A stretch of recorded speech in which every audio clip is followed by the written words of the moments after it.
पश्चिम बंगाल में चुनाव खत्म हो चुके हैं, लेकिन सियासी घमासान अब भी जारी है। बीती रात ईवीएम की सुरक्षा को लेकर राज्य के कई हिस्सों में हाई वोल्टेज ड्रामा देखने को मिला। आरोप प्रत्यारोप, धरना प्रदर्शन और आमने सामने आए कार्यकर्ता। आखिर क्या है पूरा मामला, इस रिपोर्ट को देखिए। इधर में स्टोर रूम है।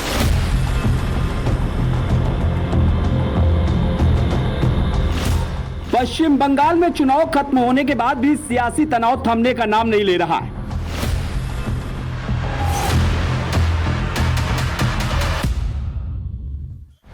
ईवीएम और स्ट्रांग रूम की सुरक्षा को लेकर कोलकाता समेत कई जगहों पर देर रात भारी हंगामा देखने को मिला। स्ट्रांग रूम के बाहर टीएमसी और बीजेपी कार्यकर्ता आमने सामने आ गए और हालात बहस से बढ़कर धक्का मुक्की तक पहुंच गई। सुरक्षा व्यवस्था और पारदर्शिता पर गंभीर सवाल खड़े हो गए। बंगाल में वोट के बाद वार, धरना, हंगामा और आरोपों की बौछार। पश्चिम बंगाल में ईवीएम सुरक्षा को लेकर रात भर हंगामा। स्ट्रांग रूम के बाहर बीजेपी टीएमसी कार्यकर्ता आमने सामने।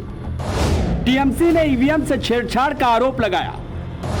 बीजेपी कार्यकर्ताओं को स्ट्रांग रूम में एंट्री का भी आरोप लगाया।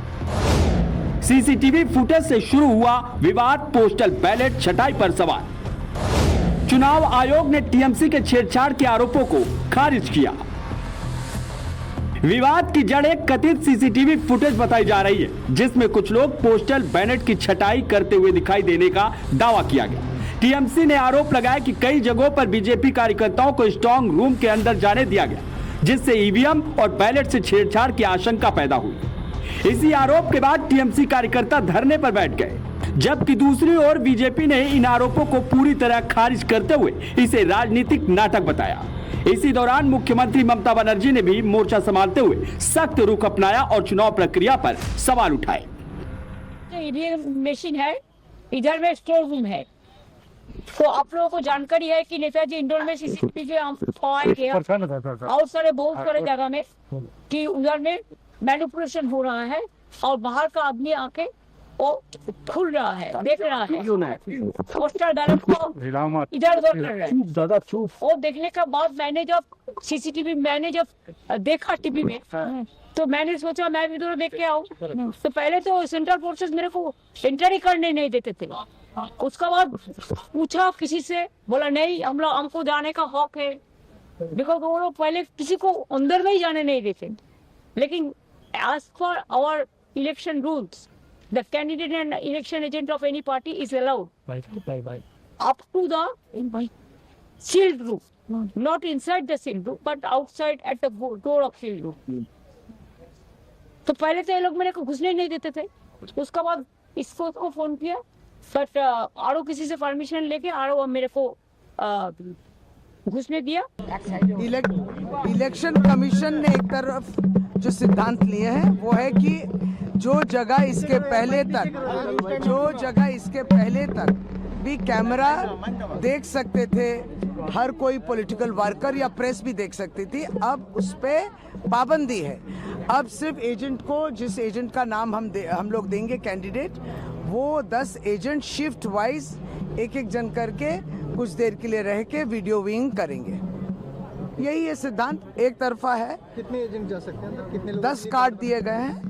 कितने देर के लिए क्या शिफ्ट रखा है? नहीं, अब ये कोई 4 घंटा भी रख सकते, जो भी हो, लेकिन ये 10 लोग में से ही कोई एक जन जाएगा या 2 जन जाएगा, वो अभी तक तय नहीं हुआ। पहले 2 जन बोले, अभी बोल रहे 1 जन। हर समय जो बदलते नियम। विवाद बढ़ने के बाद पश्चिम बंगाल के मुख्य निर्वाचन अधिकारी मनोज अग्रवाल ने स्थिति साफ करते हुए कहा कि सीसीटीवी फुटेज में दिख रहे सभी लोग चुनाव आयोग के अधिकृत कर्मचारी हैं। उन्होंने दोहराया कि सभी ईवीएम पूरी तरह सुरक्षित हैं और स्ट्रांग रूम में सुरक्षा के कड़े इंतजाम किए गए हैं। विजुअल जो सीसीटीवी में देखा गया है इतना ट्रांसपेरेंट था, तब तो विजुअल आया। कोई सीसीटीवी बंद तो नहीं कर दिया। जो जितने 8 जो स्ट्रांग रूम है वहां पे, 7 ईवीएम के और 1 पोस्टल बैलेट का, सबका सीसीटीवी फीड तो बाहर जा रहा है। बाहर का 3 लेयर है सिक्योरिटी का, उसके बाहर है सीसीटीवी जहां पॉलिटिकल पार्टी के लोग बैठ के देख सकते हैं। उन्होंने हलचल देखी कि 4 बजे आसपास हलचल हो रही है। हाँ, हलचल हुई 4 बजे के आसपास। हमारे स्टाफ गए, वो खोल लेते आपका कहते हैं पोस्टल बैलेट का रूम, क्योंकि पोस्टल बैलेट का रूम का नियम है कि 4 बजे खोलेंगे। सब पॉलिटिकल पार्टीज को as per rule election commission का इंटीमेशन दिया गया था। कैंडिडेट्स को आरओ ने दिया था। आपको आना चाहिए था वहां पे आते आप जो है और आपके सामने खोला जाता है, वरना 4 बजे खोल के कॉरिडोर में खाली वो सजा रहे थे कि और 7 डिस्ट्रिक्ट का जो है वो जाएगा वहां पे, कल बारासात पहुंचना है 12 बजे तक, वहां एक्सचेंज होगा, उसके लिए तैयारी कर रहे थे वो आज। It is entirely election commission prerogative, उसको सोचना है, जवाब उनको देना है। अगर किसी भी समस्या का बारे में ममता जी का कोई प्रॉब्लम है तो उसके लिए उसको एड्रेस करना चाहिए चुनाव आयोग का। चुनाव आयोग के पास जाइए, समय तो है।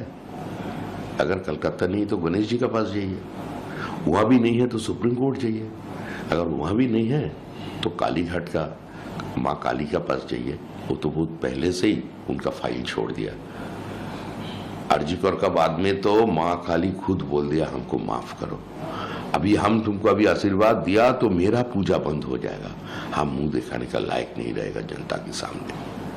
वो अभी देवता की दरवाजे पर घूम रहे हैं इधर उधर, कभी जय जगन्नाथ कर रहे हैं, कभी महाकाल का बातें कर रहे हैं, कभी माँ दुर्गा की बातें कर रहे हैं, लेकिन गण देवता जो है वो हाथ उठा लिया।